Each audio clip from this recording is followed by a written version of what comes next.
ക്രിസ്തുവിൽ സ്നേഹം നിറഞ്ഞ പ്രിയ സഹോദരങ്ങളെ, ഒരു ഭവനം നമ്മൾ വൃത്തിയാക്കിയാൽ മാത്രം പോരാ, അഴുക്ക് കയറാതിരിക്കാനായിട്ട് നമ്മൾ പ്രത്യേകം ശ്രദ്ധിക്കണം. നമ്മുടെ ജീവിതവും ഇതുപോലെ തന്നെയാണ്. തെറ്റുകള് തിരുത്തിയത് കൊണ്ട് മാത്രമായില്ല, അപ്രകാരം ജീവിതം വിശുദ്ധീകരിക്കപ്പെടണമെന്നില്ല. അവിടെ ദൈവത്തെ കൊണ്ട് നമ്മൾ നിറയ്ക്കണം. ഇല്ലെങ്കിൽ പഴയതിനേക്കാൾ ശക്തമായിട്ട് തിന്മ നമ്മുടെ ജീവിതത്തിലേക്ക് കരകയറി വരും. ലൂക്കായുടെ സുവിശേഷം 11-ാം അധ്യായം 14 മുതൽ 26 വരെയുള്ള തിരുവചനങ്ങളിലൂടെ ഈശോ പറയുന്നതിന്റെ പൊരുൾ ഇപ്രകാരമാണ്: ഹൃദയത്തിൽ നിന്ന് തിന്മ നീക്കുക മാത്രമല്ല, അവിടെ നന്മ കൊണ്ട് നിറയ്ക്കണം. തിന്മയുടെ ഏറ്റവും വലിയ വിജയം എന്ന് പറയുന്നത് തിന്മയെ സാധാരണമാക്കുക എന്നുള്ളതാണ്. വചനത്തിന്റെ ആദ്യ ഭാഗത്ത് ഈശോ ഒരു പിശാച് ബാധിതനെ സുഖപ്പെടുത്തുന്നുണ്ട്.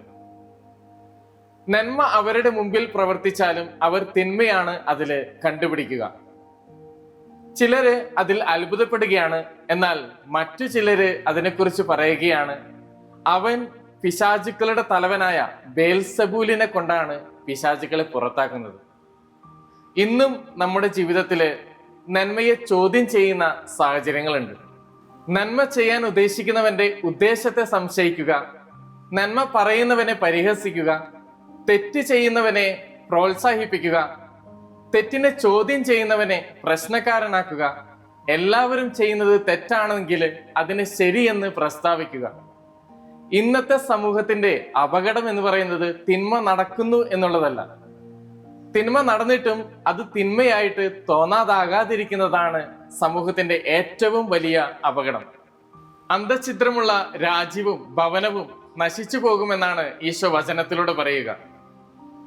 രാജ്യത്തെയും ഭവനത്തെയും കുറിച്ച് മാത്രമല്ല, സഭയെയും സമൂഹത്തെയും നമ്മുടെ മനസാക്ഷിയെയും കുറിച്ച് കൂടിയാണ് ഈശോ വചനത്തിലൂടെ പറയുന്നത്. പ്രാർത്ഥനയിൽ ക്ഷമ, പ്രവൃത്തിയിൽ പ്രതികാരം, വാക്കുകളിൽ സ്നേഹം, പ്രവൃത്തികളിൽ വിദ്വേഷം. പുറത്ത് ഒരു മനുഷ്യൻ, അകത്ത് വേറൊരു മനുഷ്യൻ. നീതി നമ്മൾ മറ്റുള്ളവരോട് ആവശ്യപ്പെടുന്നു, എന്നാൽ അനീതി നമ്മൾ കണ്ണടച്ച് കാണുകയും ചെയ്യുന്നു. ഇതാണ് ശരിക്കും വിഭജിക്കപ്പെട്ട ഹൃദയം എന്ന് പറയുന്നത്. ഒരു ഭവനത്തിന് ഒരു വിള്ളലുണ്ടാകാം. ആ വിള്ളലിലൂടെ ജലം ഇറ്റിറ്റായി വീണുകൊണ്ടിരിക്കുന്നുണ്ടാകാം. ആദ്യമൊക്കെ അതൊരു വലിയ പ്രശ്നമായി നമുക്ക് തോന്നത്തില്ല. പക്ഷേ ആ വിള്ളൽ വലുതായി കഴിയുമ്പോൾ ആ ഭവനത്തിന്റെ തന്നെ തകർച്ചയ്ക്ക് അത് കാരണമാകും. ഇതുപോലെ തന്നെയാണ് നമ്മുടെ ആത്മീയ ജീവിതവും. ഇതൊരു ചെറിയ തെറ്റല്ലേ, ചെറിയൊരു നുണയല്ലേ, ഈ ഒരൊറ്റ പ്രാവശ്യം കൂടി ക്ഷമിക്ക് എന്നൊക്കെ പറഞ്ഞുകൊണ്ട് നമ്മളുടെ ജീവിതത്തിൽ നമ്മൾ അനുവദിച്ചു കൊടുക്കുന്ന ചെറിയ തിരുത്തലുകൾ വലിയ തകർച്ചയ്ക്ക്, ആത്മീയമായ തകർച്ചയ്ക്ക് കാരണമാകാം. ഇന്ന് എന്താണ് മനുഷ്യന്റെ മനസ്സ് നിറഞ്ഞിരിക്കുന്നത്? ലോകത്തിനും അപ്പുറം സംഭവിക്കുന്ന കാര്യങ്ങൾ നമ്മുടെ കാതുകളിൽ എത്തുന്നുണ്ട്. വാർത്തകൾ ധാരാളം. പക്ഷേ മനുഷ്യന്റെ ജീവിതത്തിൽ പ്രത്യാശയുണ്ടോ? തിരക്കുകളിലൂടെ നമ്മൾ കടന്നു പോകുന്നു, എന്നാൽ ജീവിതത്തിന് യഥാർത്ഥ ദിശയുണ്ടോ? പരിചയക്കാര് ഒത്തിരിയുണ്ട്, എന്നാൽ ബന്ധങ്ങൾക്ക് ആഴമുണ്ടോ? ശബ്ദങ്ങൾ ഒത്തിരിയാണ്, പക്ഷേ ദൈവത്തിന്റെ ശബ്ദത്തിന് നമ്മൾ കാതോർക്കാനായിട്ട് നമ്മുടെ ജീവിതത്തിൽ നിശബ്ദതയുണ്ടോ? ശാസ്ത്രവും സാങ്കേതിക വിദ്യയും മനുഷ്യനെ വളരെ വലിയ ഉയർച്ചയിലേക്ക് എത്തിച്ചിട്ടുണ്ട്. പക്ഷേ അപ്പോഴും ചോദ്യം ആവർത്തിക്കപ്പെടുകയാണ്: നിന്റെ ജീവിതത്തിന്റെ കേന്ദ്രം ആരാണ്?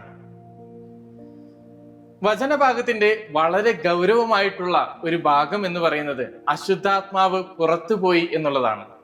ഭവനം അല്ലെങ്കിൽ ഹൃദയം വെടിപ്പാക്കി, പക്ഷേ അവിടെ ആരുമില്ല. ഇത് ആത്മീയ ജീവിതത്തിന് ഒരു മുന്നറിയിപ്പാണ്. അഹങ്കാരം ഉപേക്ഷിച്ചു, മടി, അലസത നമ്മൾ ഉപേക്ഷിച്ചു, ഒരു തെറ്റായ ബന്ധത്തിൽ നിന്ന് നമ്മൾ മാറി, ഒരു തെറ്റായ ശീലം നമ്മൾ മാറ്റി. പക്ഷേ അതിന് പകരം എന്തു വന്നു? പാപം മാറി പ്രാർത്ഥന വന്നോ? ദേഷ്യം മാറി ക്ഷമ വന്നോ? സ്വാർത്ഥത മാറി സേവനം വന്നോ? അസൂയ മാറി നന്ദി വന്നോ? ഒഴിഞ്ഞു കിടക്കുന്ന ഹൃദയം എപ്പോഴും നമുക്ക് ഒഴിച്ചിടാനായിട്ട് സാധിക്കത്തില്ല.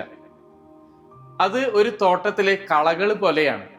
കളകളെ പറിച്ചു മാറ്റുക മാത്രമല്ല, അവിടെ പുതിയ വിത്ത് വിതച്ചില്ലെങ്കിൽ വീണ്ടും കളകൾ വളരുകയും പെരുകുകയും ചെയ്യും. അതുകൊണ്ട് തന്നെ നമ്മൾ എപ്പോഴും ചോദിക്കണം, ജീവിതത്തിൽ ക്രിസ്തു നിനക്കാരാണ്? ക്രിസ്തുവിന്റെ സ്ഥാനം എവിടെയാണ്? ഈ വചനഭാഗം കേൾക്കുമ്പോൾ നമ്മുടെ സ്വാതന്ത്ര്യത്തെയും സ്നേഹത്തെയും ഹനിക്കുന്ന അല്ലെങ്കിൽ നശിപ്പിക്കുന്ന ചില കാര്യങ്ങളെ നമ്മൾ തിരിച്ചറിയണം. നമ്മുടെ വിദ്വേഷം, വൈരാഗ്യം, സ്വാർത്ഥത, അസൂയ, ക്ഷമ, മറ്റുള്ളവരെ അപമാനിക്കുന്നതിലുള്ള സന്തോഷം, പണം, സ്ഥാനമാനങ്ങൾ, അധികാരം എന്നിവയോടുള്ള നമ്മുടെ അടിമത്തം, ഇവയെല്ലാം മനുഷ്യന്റെ ഹൃദയത്തിലേക്ക് കടന്നു വരുമ്പോൾ അവന്റെ സ്വാതന്ത്ര്യത്തെ നമ്മൾ നശിപ്പിക്കുകയാണ് ചെയ്യുന്നത്. അതുകൊണ്ട് തന്നെ ജീവിതത്തില് നമുക്ക് പലതും നേടാൻ സാധിക്കും. ഇന്ന് ലോകത്തില് നമ്മളോട് പറയുന്ന ഒരു കാര്യം, നിനക്ക് കൂടുതൽ നേടിക്കഴിയുമ്പോൾ സന്തോഷമുണ്ടാകുന്നു എന്നുള്ളതാണ്. പക്ഷേ യേശു ചോദിക്കുന്നു, നീ ഭവനത്തിലേക്ക് നോക്കുക, നിന്റെ ഹൃദയത്തിൽ നിന്റെ കേന്ദ്രം ആരാണ്? നിന്റെ കേന്ദ്രം എന്താണ് എന്ന് ഈശോ ചോദിക്കുകയാണ്. വചനത്തിന്റെ പ്രധാനപ്പെട്ട ഭാഗം എന്ന് പറയുന്നത് അശുദ്ധാത്മാവ് പുറത്തുപോയി എന്നുള്ളതാണ്. ഈ വചനഭാഗം നമ്മൾ കേൾക്കുമ്പോൾ നമ്മുടെ സ്വാതന്ത്ര്യത്തെയും സ്നേഹത്തെയും ഹനിക്കുന്ന അല്ലെങ്കിൽ നശിപ്പിക്കുന്ന ചില കാര്യങ്ങളെ കണ്ടെത്തുകയും തിരിച്ചറിയുകയും നമ്മൾ ചെയ്യണം. വിദ്വേഷം, സ്വാർത്ഥത, അഹങ്കാരം, മറ്റുള്ളവരെ അപമാനിക്കുന്നതിലുള്ള സന്തോഷം, പണം, അധികാരം, സ്ഥാനമാനങ്ങൾ എന്നിവയോടുള്ള നമ്മുടെ അടിമത്തം, ഇവയെല്ലാം ഹൃദയത്തിലേക്ക് കടന്നു കഴിയുമ്പോൾ മനുഷ്യൻ അവന് തന്റെ സ്വാതന്ത്ര്യത്തെ നഷ്ടപ്പെടുകയാണ് ചെയ്യുന്നത്. ലോകം നമ്മോട് പറയുന്നു, നീ കൂടുതൽ നേടിയാൽ നിനക്ക് സന്തോഷമുണ്ടാകും. പക്ഷേ ഈശോ നമ്മോട് ചോദിക്കുകയാണ്, ആരാണ് അല്ലെങ്കിൽ എന്താണ് നിന്റെ ജീവിതത്തിന്റെ കേന്ദ്രം? നമുക്ക് ഈ ലോകത്തിൽ ഒത്തിരി കാര്യങ്ങൾ നേടാൻ സാധിക്കും. പക്ഷേ ലോകം മുഴുവൻ നേടിയാലും സ്വന്തം ആത്മാവിനെ നഷ്ടപ്പെടുത്തിയാൽ എന്താണ് പ്രയോജനം? ഈശോയുടെ വാക്കുകൾ വളരെ ശക്തമാണ്. എന്നോട് കൂടെ അല്ലാത്തവൻ എനിക്കെതിരാണ്, എന്നോട് കൂടെ ശേഖരിക്കാത്തവൻ ചിതറിക്കപ്പെടുന്നു. നമ്മുടെ ഓരോ തീരുമാനങ്ങളിൽ, ചെറുതും വലുതുമായുള്ള തീരുമാനങ്ങളിൽ നമ്മൾ ചിന്തിക്കേണ്ട കാര്യമാണ്, നാം ഈശോയോടൊപ്പം ശേഖരിക്കുകയാണോ അതോ ചിതറിക്കുകയാണോ എന്ന്.